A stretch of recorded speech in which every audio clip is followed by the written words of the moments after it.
Hello everyone, in today's video we'll learn how to create reactjs user interface for our voting contract. So let's get started. First let's create a React project. For that I have navigated to the root folder of the project, that is the folder in which we created the deploy.js file. Here I'm going to say npm, not npm, npx create dash react dash app. I'm going to say app. After successfully installing the React project, you will get this message called happy hacking at the bottom, and also a new folder app will be created inside which all the React dependencies and files related to React project will be present. I have opened the source folder which is inside the app folder, and inside source folder I have a file called app.js. I'm going to open that file, and inside this return statement there is some piece of code. I'm going to remove this code entirely and we are going to create the application from scratch. Let's create a div tag. Inside that I'm going to create a header tag. Inside that I'm going to create header 1 and we're going to call this application voting contract.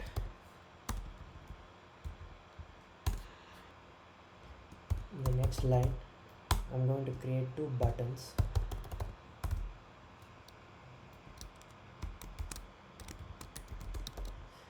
One button is for cat and the other button is for dog. So we are going to provide these two buttons to the user. So user can, if the user clicks on the cat button, our cat variable inside our smart contract will increment by 1, and if the user clicks on dog button, the dog's variable inside our smart contract should increment by 1. And at the end we have to display the result,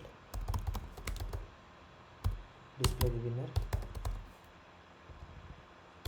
So here I'm going to create another div tag. Inside that I'm going to create another button. I'm going to call it get winner. So when user clicks on this, we have to display who the winner is, whether the winner is a cat or a dog. Let's save this file, and in my terminal I'm going to navigate to app folder, which is a React project folder. Here I'm going to say npm start. This command will create a local server. If I go to my browser and go to localhost port 3000, I can see my application. I have two buttons, cat and dog, and get winner. First things first, let's store our contract address and our contract API in a variable. For that I'm going to create two state variables. One is called contract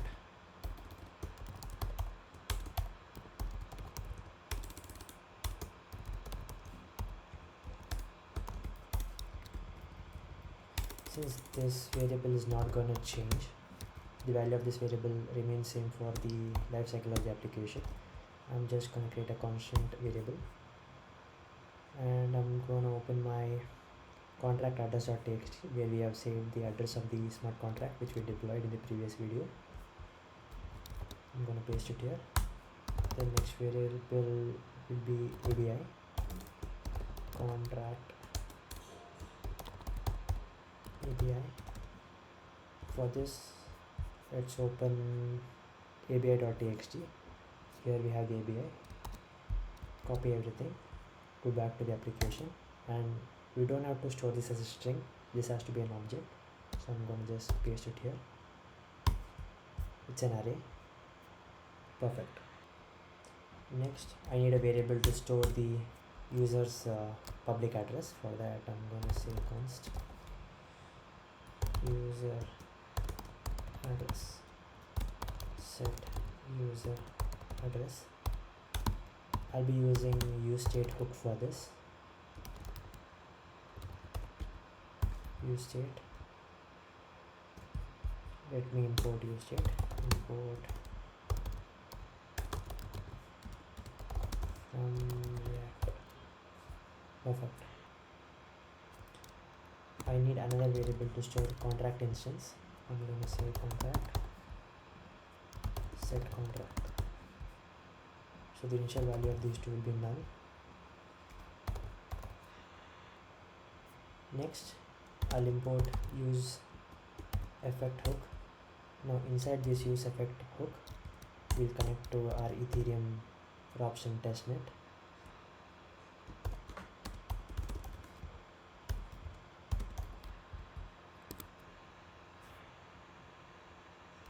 Async function init, and I'm going to call init in the next line.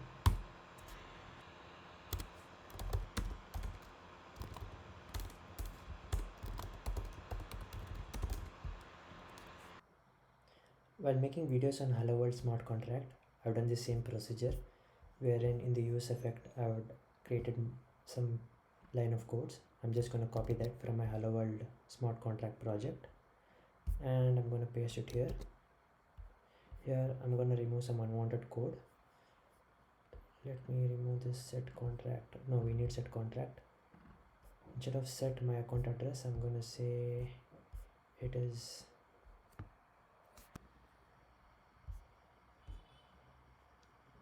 set user address.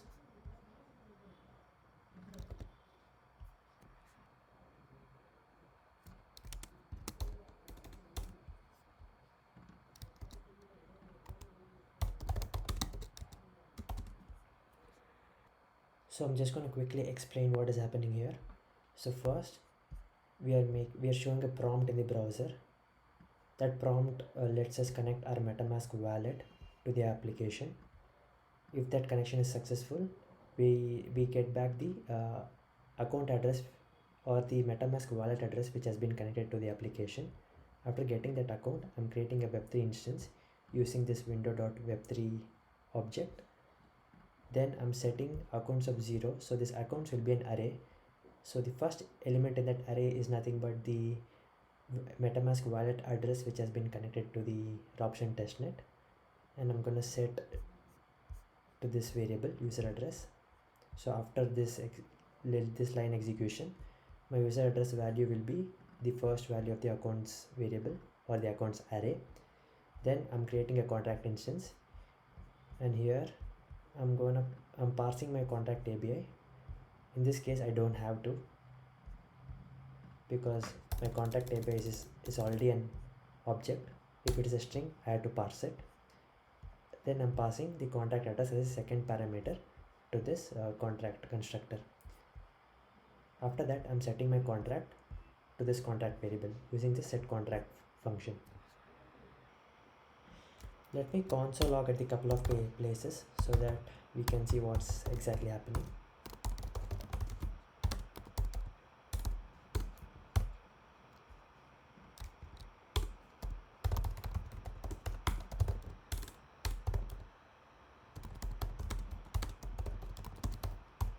Let me save this file and go back to my browser. I see I have an error.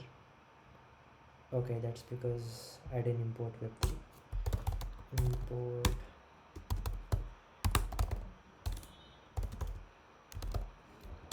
Web3. Okay, let me save this.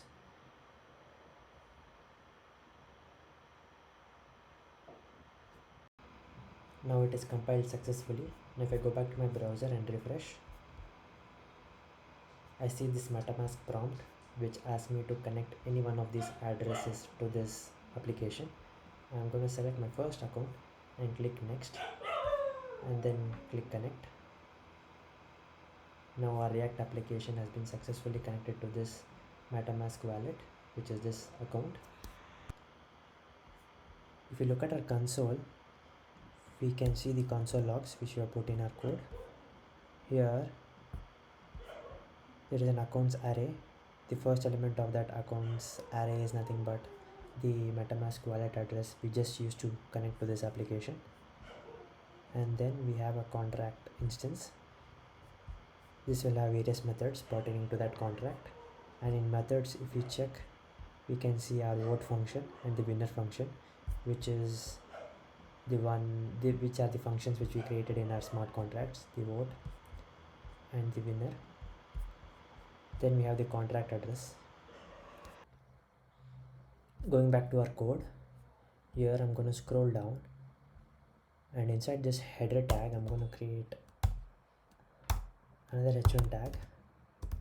Here I'm going to inject the user's contact address, not contract address, the wallet address, which is stored in user address variable. Perfect. Now if I save this and go back,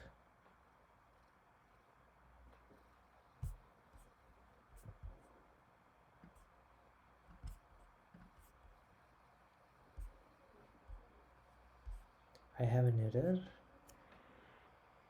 Okay, the error is because of this double curly braces. I should use a single curly brace. Save it, go back. Perfect. I can see the user's wallet address, which I just used to connect to this application. Next, I'm going to add click events to these two buttons. On click,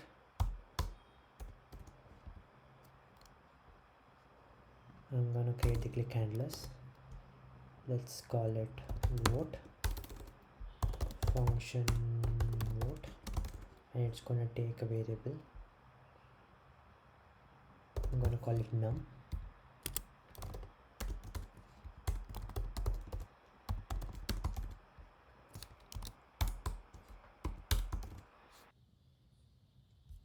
Here I'm going to call the vote function vote of 0, because in our contract we have declared that if the input variable to the vote function is 0, then the user is voting for the cat, and if it is 1, the user is voting for the dog. So that's why here when the user clicks on the cat button, I have to pass 0 to the vote function. Similarly, if the user clicks on the dog button, I have to pass 1. Next, we are going to call I'm going to make this function async. Next, we are going to call the vote method in our contract. For that, I have the contract instance, contract.methods dot vote, and I'm going to pass num dot send. I have to pass the from address, that is the user address, and the gas limit I'm going to set it to 1 million units of gas. So one more thing, if you guys have noticed, I'm passing this as an array to the vote function, because if you look at here in the vote function, we are just taking a value, right? So in web3 we have to pass the parameters of the function in an array. So in case if I had another variable 256b, or let's say, one second, even 256a, then I have to pass a like this. So all the parameters of the function should be passed inside an array.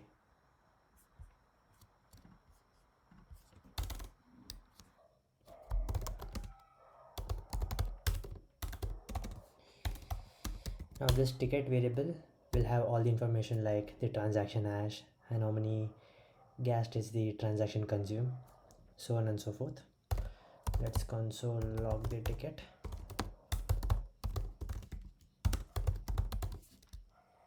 Perfect. Let's save the file, go back to the browser.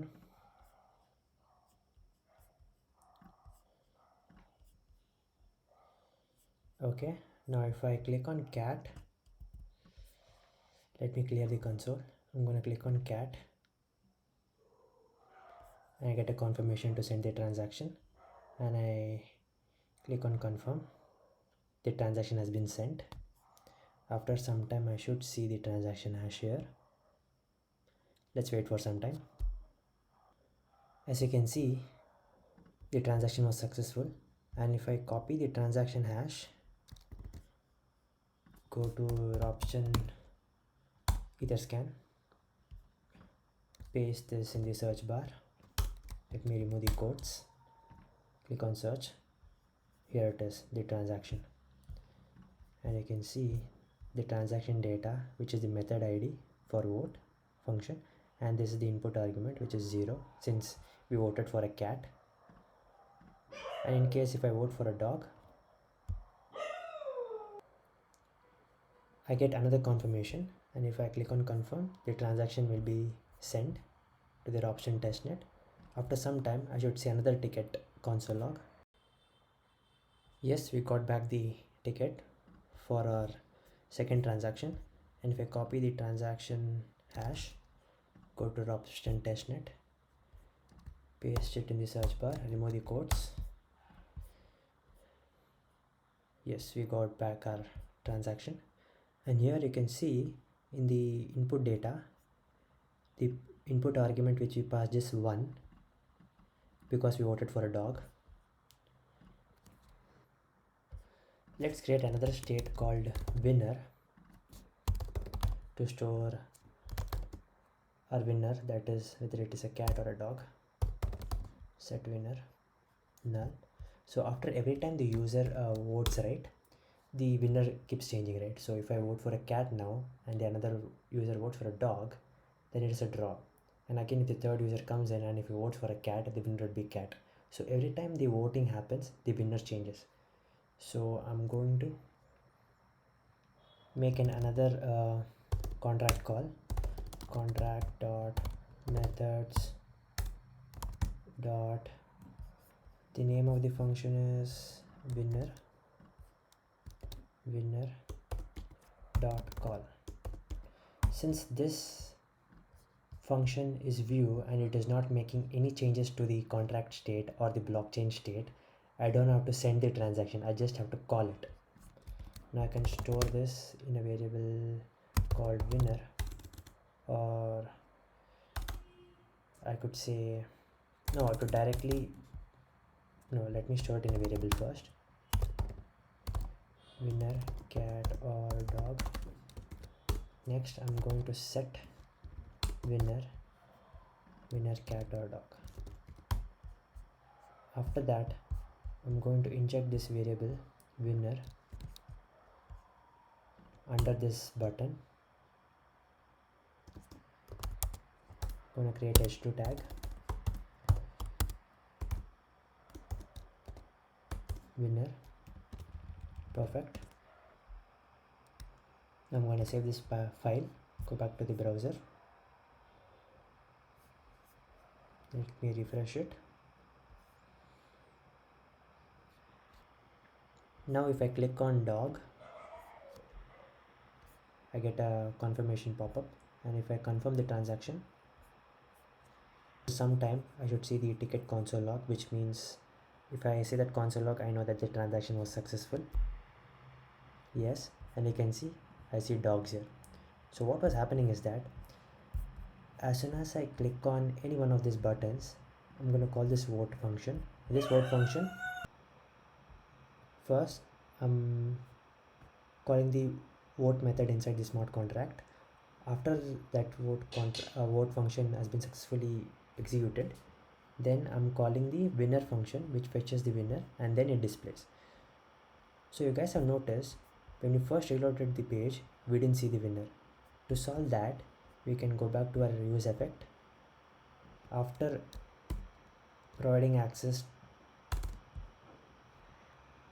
to our MetaMask wallet, we can call the same line of code, these two lines of code. Copy this and paste this over here.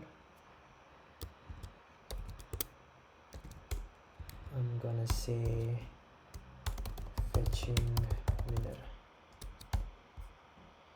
Save it. Now even when the page reloads, we can see the winner. Okay, there was a small mistake. I should call these two lines of code after I create the contract instance. Before, I will not have access to the contract before I create the instance of the contract. So after I create the instance of the contract, I'm going to fetch the winner.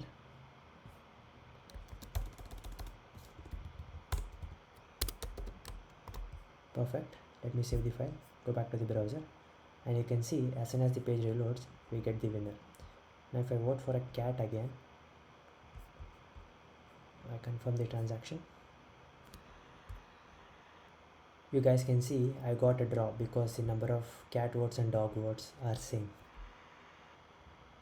I feel like this get winner button is useless, so I'm going to remove that get winner button. We don't need that.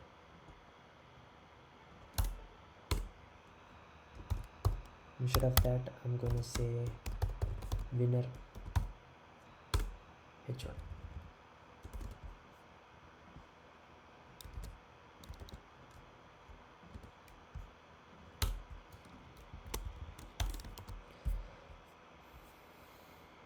Let's reload our page and I can see winner draw. Okay, if you guys want to make this page a little bit attractive, you guys can use some CSS styling. Let me create a file. I already have app.css and I imported that into app.js as well, so I can add the styles here. Let me remove all these default styles, and here I'm going to add header,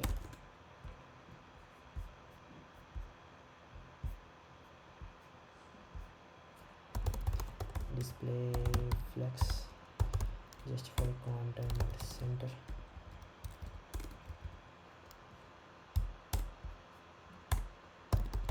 background color, let's call it bisque. Okay, that's a new color. I'm gonna save this. Okay,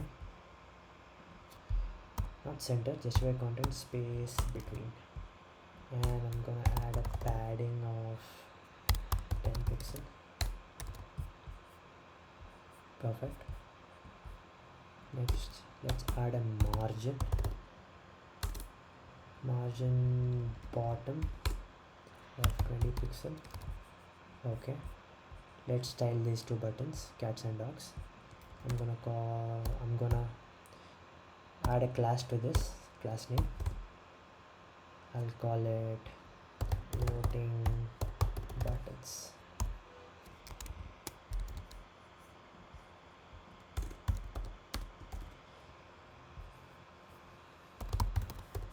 Display flex, justify content space evenly, then I'm going to align item center,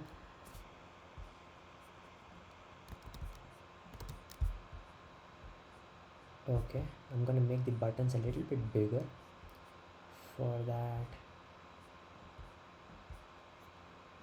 I'm going to target my button tag inside the voting buttons limit. I'm going to say padding, let it be 10 pixel. I think that should be big enough. Width, I'm gonna make it 100 pixel. Okay, border radius, let's say it's 5 pixel.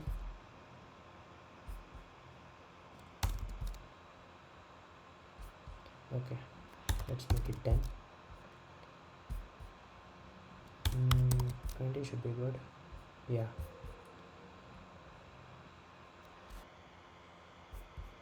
let me add a little bit more style to the buttons. I'm gonna add a hover effect. So as soon as I hover on the button, I'm gonna make it cursor pointer, and I'm gonna change the background color to aqua. Here the background color, before hovering, the background color would be not brown, let's call it aquamarine. Okay, so initially it will be aquamarine. As soon as I hover over it, I get the hand symbol. You can see my cursor becomes a hand and the color changes, the color of the button changes. Perfect. Let me make the color of the color change more visible. I'm gonna say it is now, instead of aqua, I'm calling it blue. Okay, as soon as I hover over it, I get blue, and I'm going to make the font weight bolder, color white. Okay, I get a white color as soon as I hover over it. The button background color changes to blue. Now let us style this winner text. For that, let me add a class to this, the main wrapper class. Copy this, go back to your styles. I'm gonna say height is 100 view height. So okay, this is gonna change nothing. Next, I'm gonna go back to this winner. I'm gonna call this class name winner. Copy this, go back to styles.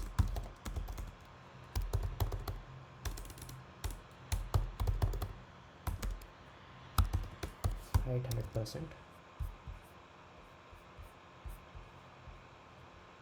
I'm gonna let me set the background color of this voting button class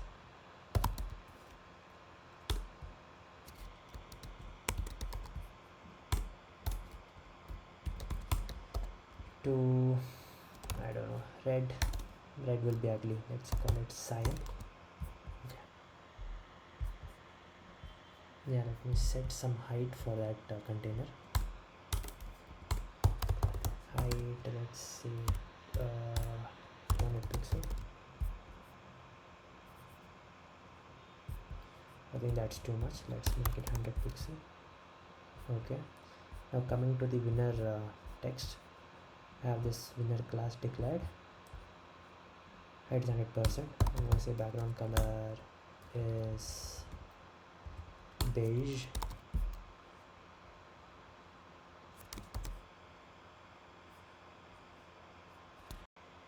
I forgot to save the app.js file. Save it, and you can see it is beige in color. Okay, let me remove this developer tools. Okay, now let's not make this 100 view height, let's make this 600 pixel. Okay, now I'm going to center this winner text in this area. For that, I'm going to say display flex winner, and the tag inside winner is h1, winner h1, margin auto. Now this is gonna center the winner text within this beige area. Okay, now it looks a bit decent. Now if I click on cat, I get a MetaMask confirmation, and if I confirm it, after some time I should see the winner changing to cat. As you can see, the winner has changed to cats. Since the transactions are all asynchronous, we cannot predict how much time it will take for the winner to get reflected. If I click on dog, after some time I should see, okay, let me confirm this, I should see the winner changing to draw, because the count of cats and dog votes will become equal, so the winner should be draw. Yes, we're getting draw as the output. Perfect. Okay guys, this is all about the user interface of our voting contract, cats versus dogs. If you guys have any question, put down in the comments below. Thank you for watching guys, and I'll see you guys in the next video.